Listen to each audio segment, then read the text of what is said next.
Scott's latest film, The Last Duel, hits theaters this weekend. So let's talk about it.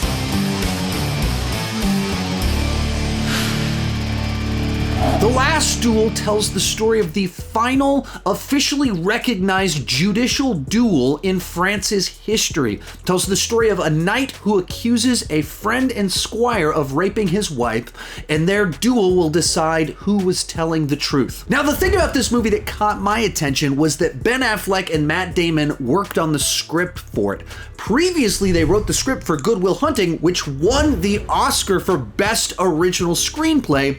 So their involvement in the writing process naturally had my attention. With that said, before I give my thoughts on it, be sure to join me down below in the comment section. Let me know, what's your anticipation for it? Are you looking forward to it? And if you've seen it, what did you think about it?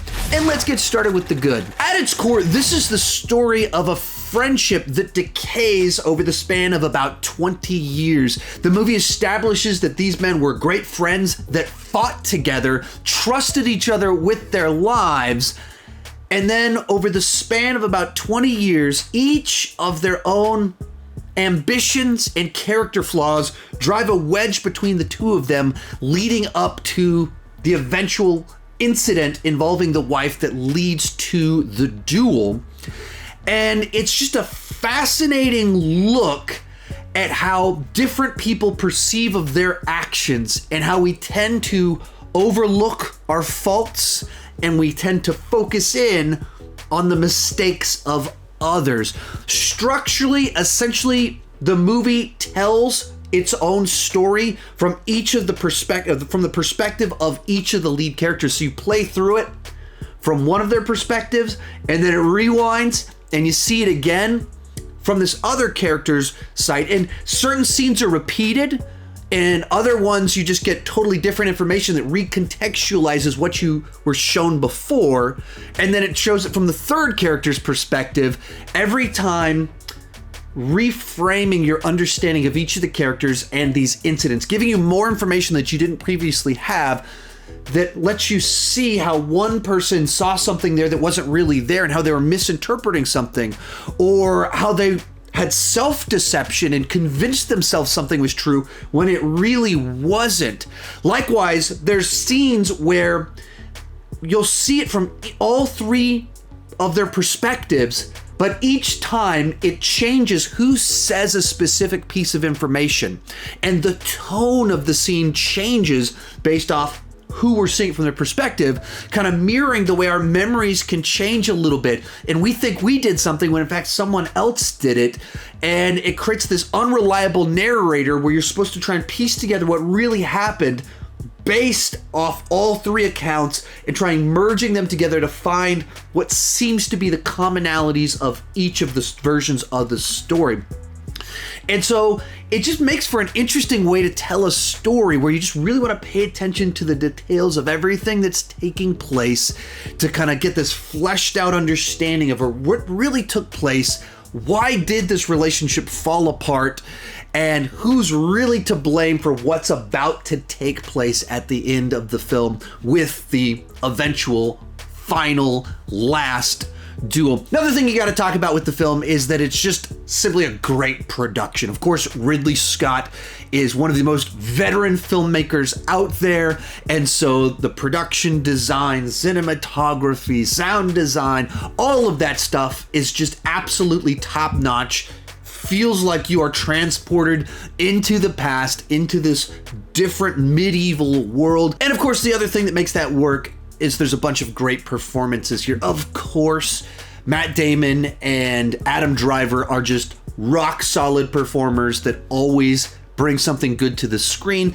But some of the surprises here is that, like, Ben Affleck's performance, totally different from the usual Ben Affleck isms and his usual set of skills. It's a much weirder character, and he's also someone that's perceived of very differently in each version of the story. And so two versions of it, he's just this very serious person that's very proper, and then in another person's version of it, he's a totally different character because behind the scenes he's quite different from his persona as this person of high regard. But the real standout here is Jodie Comer, who is just making her mark on Hollywood in the year 2021. Just a couple months back, she stood toe-to-toe with Ryan Reynolds in kind of a popcorn blockbuster Free Guy, and she was great in that film. And now here she's in much more of a prestige drama, and it also is standing toe-to-toe with some of these high caliber actors and just stealing every scene that she's in and showing she's right there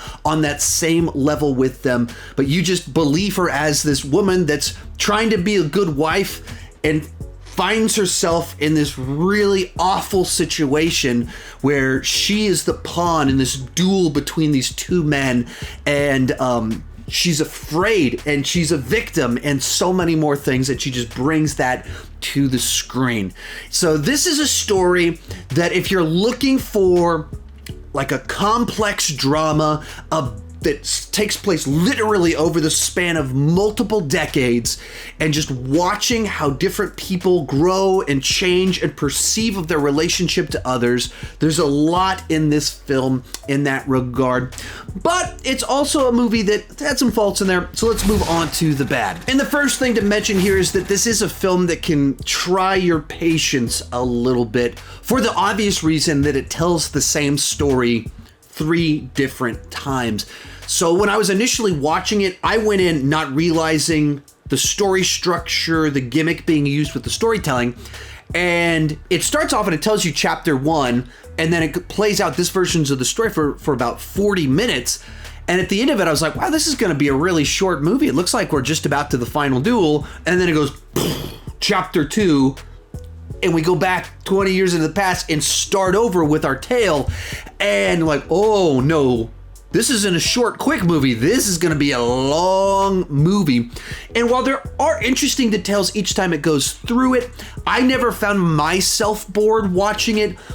It certainly is trying your patience a little bit when you have a movie that's this long and touching on the same moments in time multiple times.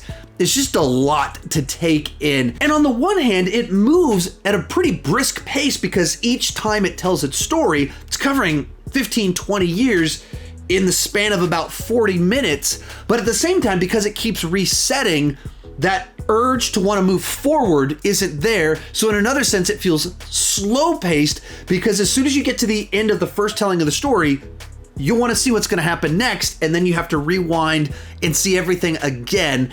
And so it plays a little bit weird. Another thing you need to keep in mind here is that the trailers put kind of all the action on display.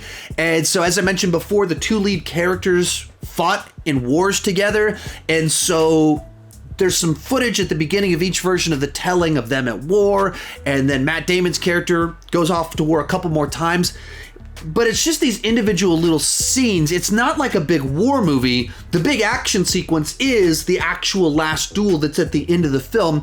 So if you go in expecting another Gladiator, another one of these big sweeping historic battle movies from Ridley Scott, that's not what this is. This is a drama. And finally, when it comes to the central incident, the rape sequence in the film, there's a couple of details about how it plays out that seemed implausible, that certain people would have certain information and that other people would do something so dramatic, and all of these things would happen at the exact same time that would lead to the scenario required for all this to play out. I don't know how historically accurate any of it is, but it didn't ring true in the context of the film, the way the incident exactly plays out.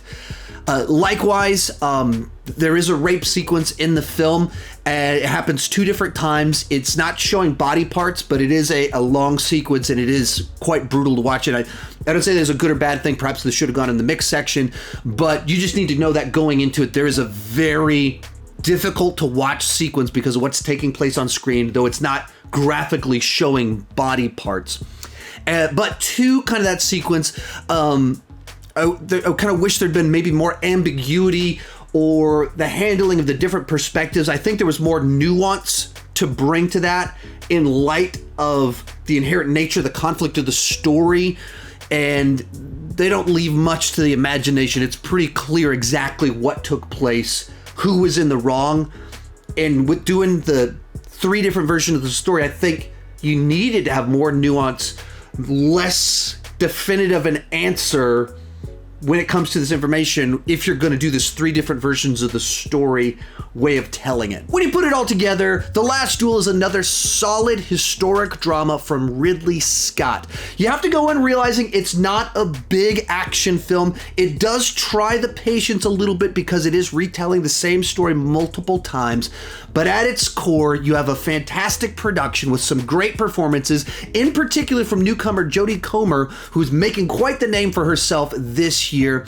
If that's something you're interested in, a drama about the relationship between these 2 men falling apart and the flaws of the systems of past times, this is a movie worth checking out. Don't go in expecting a war epic. Overall, I'd give The Last Duel a B+ on the entertainment scale, a 7.5. And this is a movie worth checking out if you're into historic dramas about this time period. If you like this video, check out that one right over there.